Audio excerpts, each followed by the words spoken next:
ini akan menemui beberapa kelompok, dan dalam kelompok ini nanti akan mendiskusikan sesuai dengan topik-topik yang sudah dibagi. Kita berharap ada masukan, ada kritik, ada pertanyaan dari kita yang sedang mengamati video ini.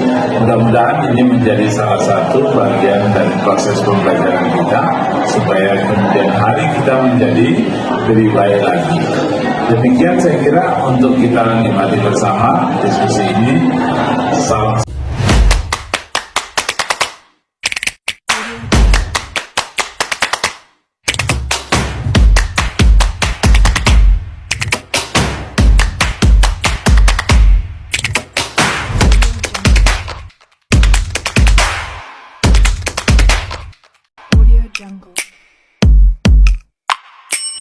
Salam solusi, solusi untuk berdiskusi.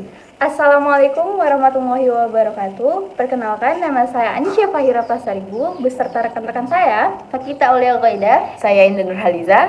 Jadi kali ini kami akan berdiskusi mengenai suatu materi, yaitu Pancasila sebagai suatu sistem filsafat.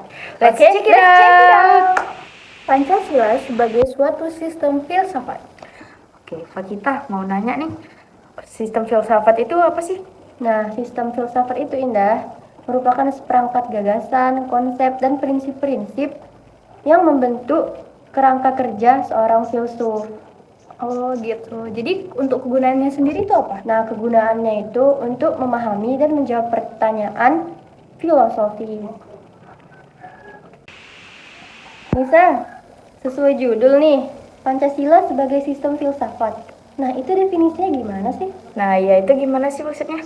Nah, jadi gini teman-teman. Jadi Pancasila sebagai suatu sistem filsafat itu ialah suatu kesatuan yang saling berhubungan untuk suatu tujuan tertentu.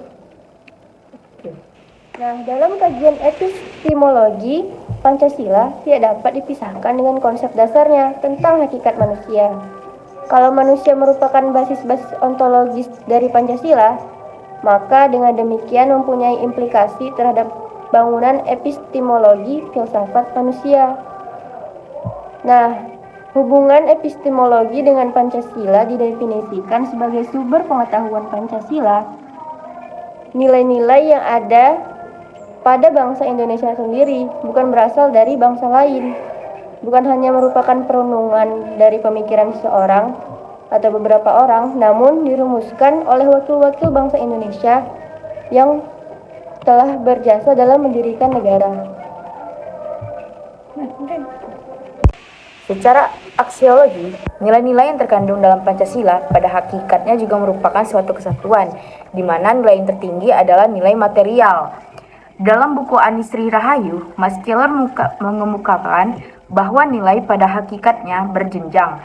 Jadi tidak ada sama tingginya dan tidak ada sama luhurnya. Nilai-nilai itu dalam bila mana dibandingkan satu dengan yang lainnya.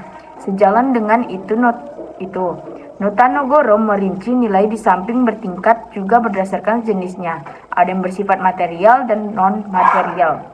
Dalam hubungan ini, manusia memiliki orientasi. Nilai yang berbeda tergantung pada pandangan hidup dan filsafat hidup masing-masing. Indah, Nisa mau nanya nih. Jadi mengapa Pancasila itu dikatakan sebagai suatu sistem filsafat? Jadi gini Nisa, Pancasila itu mengandung pemikiran atau cerminan dan nilai-nilai Pancasila yang saling berhubungan dan digunakan sebagai pedoman atau pandangan hidup bangsa nih.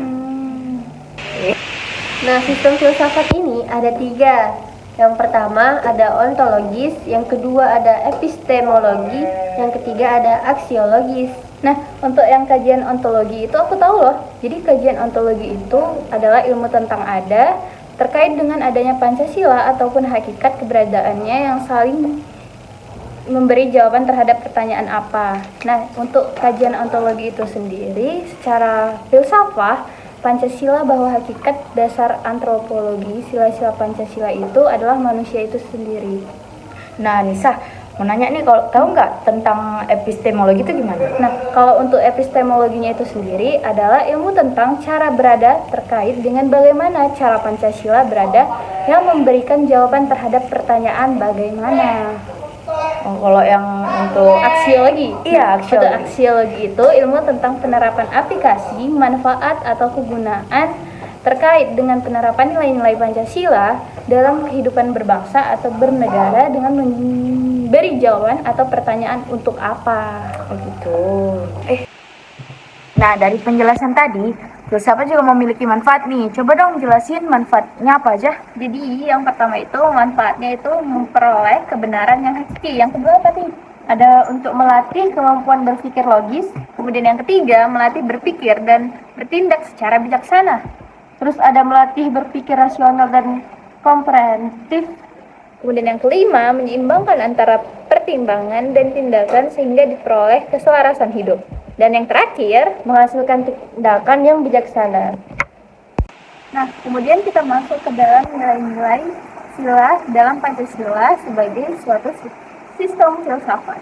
Nah, jadi dalam nilai-nilai ini ada teori mengatakan, ini teorinya dari Max Keller. Dia mengemukakan bahwa nilai ada 4 tingkatan, yaitu nilai kenikmatan, nilai kehidupan, nilai kejiwaan, dan nilai kerohanian.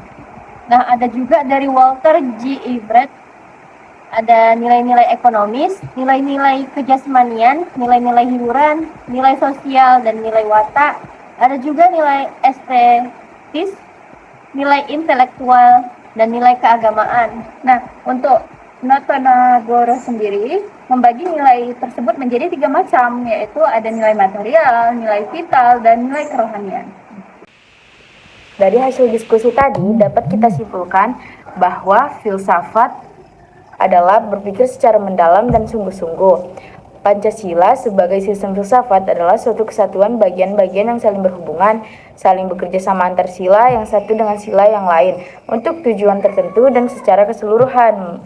Merupakan suatu kesatuan yang utuh, mempunyai beberapa inti sila, nilai, dan landasan yang mendasar. Baik, sekian dari hasil diskusi dan penjelasan kami. Jika ada kekurangan mohon dimaafkan.